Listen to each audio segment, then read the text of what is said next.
Assalamu alaikum viewers and welcome back to my channel Study Law with Bushra. So we were discussing Criminal Procedure Code and in this video we are going to start chapter 8 of CRPC. But before starting the discussion, I request you all to please subscribe to my channel and don't forget to press the bell icon for latest updates. Do share this video with your friends and don't forget to comment your feedback. So let's move towards the discussion. Chapter 8 of CRPC basically deals with of security for keeping the peace and for good behavior. अमनो अमान कायम करने के लिए और good behaviour के लिए security लेने की बात की गई है. बेसिकली इस चैप्टर की जितनी भी प्रोविजंस हैं वो प्रिवेंटिव इन नेचर हैं और इस चैप्टर के अंदर उन बंदों को टारगेट किया गया है that are a danger to public, जो पब्लिक के लिए खतरा है कि वो कोई ऑफेंस कमिट कर सकते हैं. सो आज की इस वीडियो में पार्ट ए से स्टार्ट करते हैं. पार्ट ए डील करता है security for keeping the peace on conviction.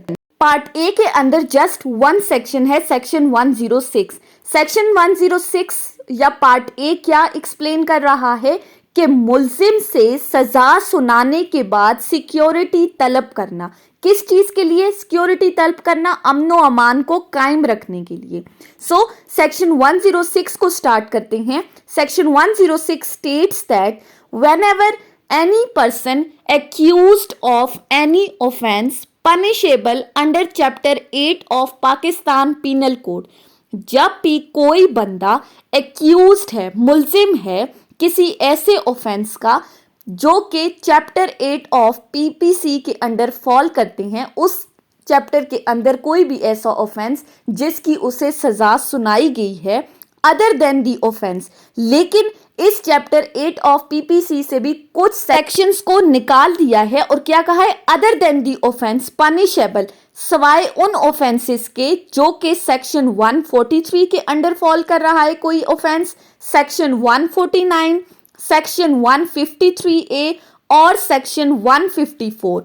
In offences को निकाल के अगर चैप्टर 8 ऑफ पीपीसी के किसी भी ऑफेंस के लिए कोई बंदे को सजा दी गई है और ऑफ असॉल्ट या उसने कोई असॉल्ट किया है और any other offence involving a breach of peace या कोई भी ऐसा ऑफेंस जिससे ब्रीच ऑफ पीस हुआ है, अमन खराब हुआ है, और ऑफ अबेटिंग दी सेम, या फिर कोई बंदा ऐसे ऑफेंसेस को करने के लिए अबेट कर रहा है, वरगला रहा है, और any person accused of committing criminal intimidation, या कोई भी ऐसा बंदा जो क्रिमिनल इंटिमिडेशन कमिट करने के लिए एक्यूज्ड है.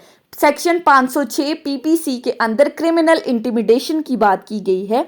सो अगर कोई भी बंदा इन तमाम ऑफेंसेस के अंडर उसको सजा दी जा रही है, इस कन्विक्टेड ऑफ सच ऑफेंस, उसको सजा दी जा रही है किसके कोर्ट के अंदर? Before a high court, a court of session और the court of magistrate of first class. High court के सामने, सेशन कोर्ट के सामने या फर्स्ट क्लास मैजिस्ट्रेट की कोर्ट के सामने अगर उसे सजा सुनाई गई है तो अगर and such court is of the opinion, और इन तमाम कोर्ट्स में से अगर कोई कोर्ट ये समझती है that it is necessary to require such person to execute a bond for keeping the peace, कि ज़रूरी है कि इस बंदे से अमनो अमान कायम रखने के लिए बॉन्ड एग्जीक्यूट कराया जाए, ख़तरा है कि इससे सोसाइटी को कोई नुकसान हो सकता है और इससे बॉन्ड लेना ज़रूरी है, सच कोर्ट में मेक अ वर्ड यूज हुआ है. At the time of passing sentence on such person order him to execute a bond for a sum proportionate to his means. तो ऐसी कोर्ट ऑर्डर दे सकती है उसको सजा सुनाने के साथ कि इस बंदे से एक बॉन्ड एग्जीक्यूट कराया जाए विद और without sureties for keeping the peace. किस लिए बॉन्ड लिया जाए? अमनो अमान को कायम रखने के लिए. नॉट एक्सीडिंग 3 years और is it things fit to fix. लेकिन ये जो बॉन्ड लिया जा रहा है ये 3 साल के अरसे से ज्यादा का नहीं होना चाहिए, या अगर कोर्ट समझती है तो वो इसको ज्यादा भी कर सकती है. उसके बाद है सब सेक्शन 2. सब सेक्शन 2 कहता है if the conviction is set aside, अगर तो उस बंदे की सजा खत्म हो जाती है, सेट असाइड हो जाती है ऑन अपील और अदरवाइज, या अपील में या रिवीजन में, the bond so executed shall become void, shall का वर्ड यूज हुआ है, तो वो बॉन्ड जो उससे एग्जीक्यूट कराया गया है वो भी वॉइड हो जाएगा, यानी कि कन्विक्शन के खत्म होने के साथ वो बॉन्ड भी खत्म हो जाएगा, उसकी भी जरूरत बाकी नहीं रहेगी। उसके बाद है सब सेक्शन 3। सब सेक्शन 3 कहता है an order under this section may also be made by an appellate court और by a court exercising its power of revision. अब इस सेक्शन के अंदर जो बात की है ऑर्डर पास करने की, तो वो ऑर्डर कोई एपिलेट कोर्ट भी पास कर सकती है या कोई भी कोर्ट जो अपनी रिविजनरी पावर्स को एक्सरसाइज कर रही है वो भी ऑर्डर पास कर सकती है। सो सेक्शन 106 सिंपली क्या है?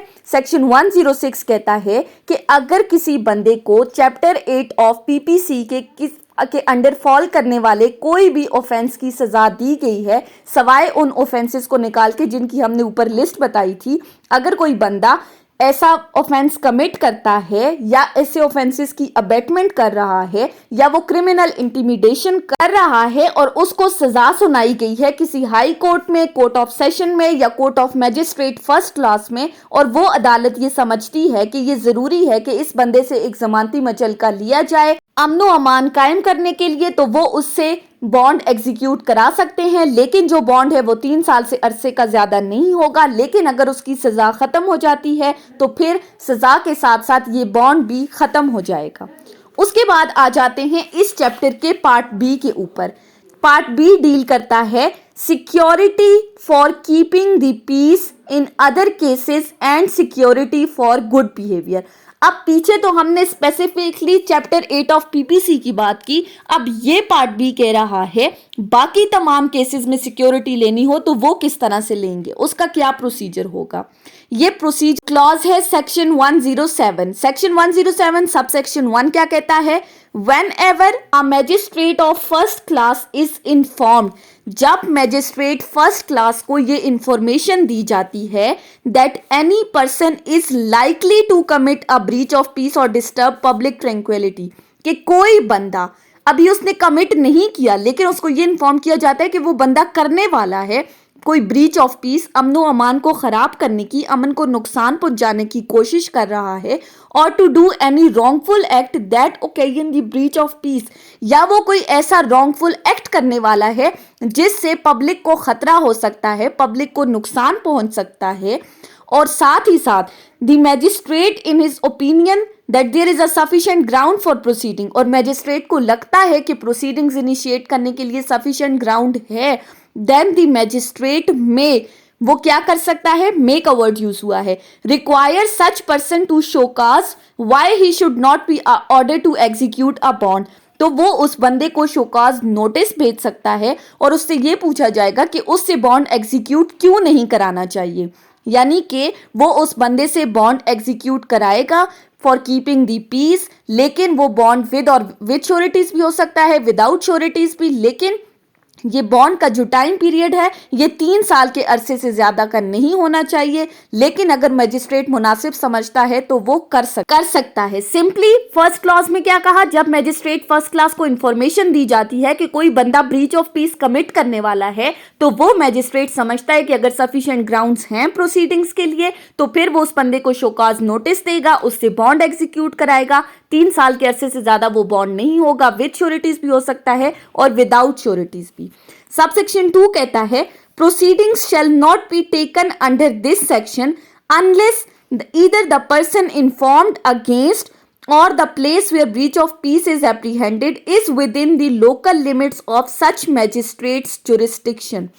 अब यहां तक क्या बात की गई है कि इस सेक्शन के अंडर प्रोसीडिंग्स उस वक्त तक इनिशिएट नहीं की जा सकती जब तक कि वो बंदा जो ब्रीच ऑफ पीस कमिट करने जा रहा है वो उस मैजिस्ट्रेट के दायरा इख्तियार में नहीं आता, उसकी लोकल लिमिट्स में नहीं आ रहा, तो तब तक आप उस केस के अंडर प्रोसीडिंग स्टार्ट नहीं कर सकते। मैंडेटरी है, शेल का वर्ड यूज हुआ है। और साथ ही साथ and no proceedings shall be taken before any magistrate except with the approval of session जज।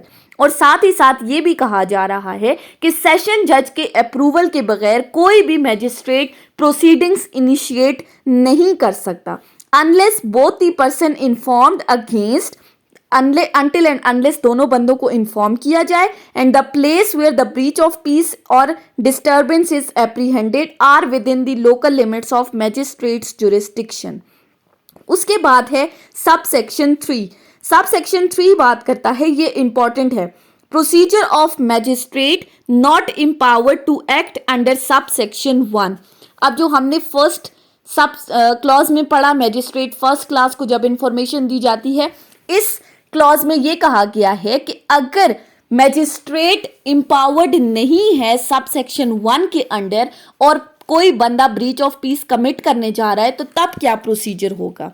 सो when any magistrate not empowered to proceed under subsection 1 has a reason to believe, उस magistrate का ये reason to believe है that any person is likely to commit breach of peace or disturb public tranquility or to do wrongful act that occasions a breach of peace, और उस magistrate को लगता है कि कोई बंदा ब्रीच ऑफ पीस कमिट करने जा रहा है, जनरल पब्लिक को उससे नुकसान होगा उसके किसी भी रॉन्गफुल एक्ट की वजह से, and such breach of peace cannot be prevented otherwise than by detaining such person in custody, और उस मैजिस्ट्रेट को यह भी लगता है कि उस बंदे को और किसी तरह से रोका नहीं जा सकता सिवाय इसके कि उसको अपनी कस्टडी में लिया जाए। तो ऐसी सूरत में सच मैजिस्ट्रेट में, अब उसकी डिस्क्रिशनरी पावर है, वो क्या कर सकता है, after recording his reasons issue a warrant for his arrest.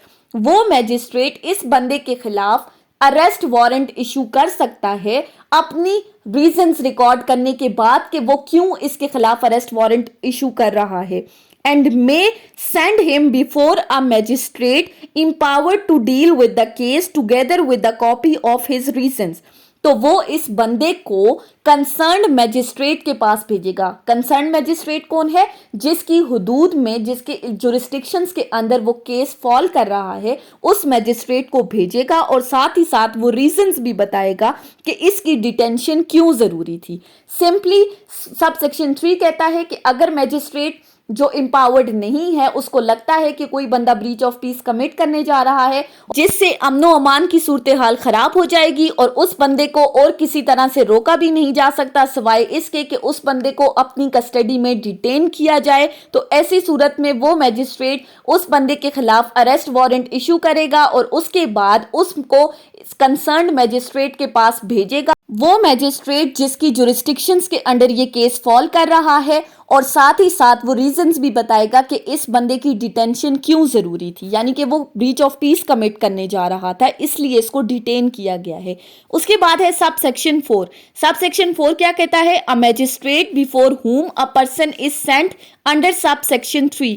जो कंसर्न मैजिस्ट्रेट के पास हमने ये बंदा भेजा है अपनी रीजंस के साथ, में यहां पर भी मेक अ वर्ड यूज हुआ है, इन हिज डिस्क्रिशन, वो अपनी डिस्क्रिशनरी पावर्स को यूज करते हुए detain such person in custody pending further action by himself under this chapter. वो उस बंदे को तब तक डिटेन कर सकता है जब तक इस बंदे के खिलाफ फर्दर कोई एक्शन नहीं लिया जाता, यानी कि उसकी डिस्क्रिशनरी पावर्स हैं वो कर। याद रखें यहां पर मेक अ वर्ड यूज हुआ है, शेल का वर्ड यूज नहीं हुआ। सो ये थी हमारी आज की डिस्कशन सेक्शन 106 और 107 के ऊपर। ये बहुत ही ज्यादा इंपॉर्टेंट सेक्शन थे इसलिए मैंने इनको सेपरेटली डिस्कस किया है। नेक्स्ट वीडियो में हम सेक्शन 108 से स्टार्ट करेंगे। सो आई होप आपको ये लेक्चर समझ में आया होगा। अगर आपने इस वीडियो को अटेंटिवली सुना है तो अगर आपको ये वीडियो अच्छी लगी है तो इस वीडियो को लाइक करें, कॉमेंट करें, चैनल को सब्सक्राइब करना ना भूलें और ज्यादा से ज्यादा फ्रेंड्स के साथ शेयर करें। Thank you so much for watching. Till then, अल्लाह हाफिज।